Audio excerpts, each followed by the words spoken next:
Big boss season 8లో ఇవాల్టి మూడో promo అయితే వచ్చేసింది. ఇక ఈ ప్రోమో మొత్తం కూడా అవినాష్ అండ్ అను వారి మధ్య ఉన్న బాంధవ్యానికి ప్రతీకగా నిలిచింది. ఇక ఆ ప్రోమో సంగతులు ఏంటో ఇప్పుడు చూద్దాం. బెడ్రూమ్లో నిద్రపోతున్న అవినాష్ని ఒక్కసారిగా వెనక నుంచి వచ్చి కౌగిలించుకుంటుంది అవినాష్ వైఫ్ అను. ఇక నిద్రలో ఉన్న అవినాష్ ఒక్కసారిగా ఎవరబ్బా అంటూ షాక్కి గురై వెనక్కి తిరిగి చూస్తే అనును చూసి ఒక్కసారిగా చాలా సర్ప్రైజ్ ఫీల్ అయ్యి గట్టిగా వాటేసుకుంటాడు. ఇక విష్ణుప్రియ మాట్లాడుతూ బ్లాక్ డ్రెస్లో ఉంటే యష్మి అని అనుకొని సంతోషపడ్డావు కదా అంటుంది. ఊరుకోమ్మా నువ్వు సంసారాలు సాగర్పాలు చేసేలా ఉన్నావంటూ కామెడీ చేస్తాడు అవినాష్. ఇక అది చూసి ఒక్కసారిగా మిగిలిన హౌస్మేట్స్ అందరూ కూడా బెడ్స్ పై నుంచి లెగిసి వచ్చి అనుని రిసీవ్ చేసుకుంటారు. ఇక హౌస్మేట్స్ అంతా అనుతో ఇంటరాక్ట్ అవుదామని వస్తే ఫస్ట్ నేను మాట్లాడాలంటూ భార్యాభర్తలన్నాక 100 ఉంటాయి మీకు చెప్తారా ఏంటి, నేను మాట్లాడుకోవాలి, పెళ్లి పెటాకు లేనోడివి నీకేం తెలుసురా అంటూ టేస్టీ తేజాతో కామెడీ చేసి లోపలికి వెళ్ళిపోతాడు అవినాష్.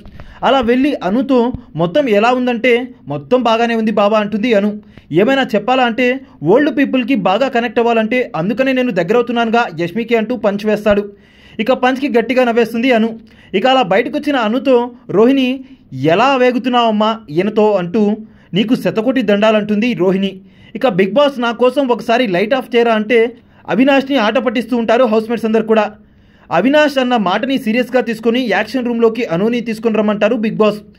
ఇక యాక్షన్ రూమ్లో అనుతో అవినాష్కి క్యాండిల్ లైట్ డిన్నర్ను ఏర్పాటు చేస్తారు బిగ్ బాస్.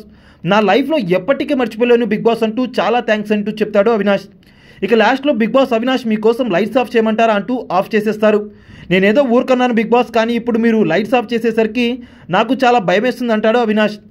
లోపల ఏమీ జరగకపోయినా ఏదో విరగబడి చేసేసినట్టు చెమటలు చిందిస్తూ బయటకు వస్తూ ఉంటాడు యాక్షన్ చేస్తూ అవినాష్.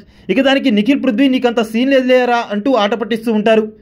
ఇక అలా ఇవాల్టి మూడో ప్రోమో అయితే ఎండ్ అవుతుంది. ప్రోమో చూసిన తర్వాత మీకు ఏమనిపించిందో కామెంట్ రూపంలో తెలియచేయండి.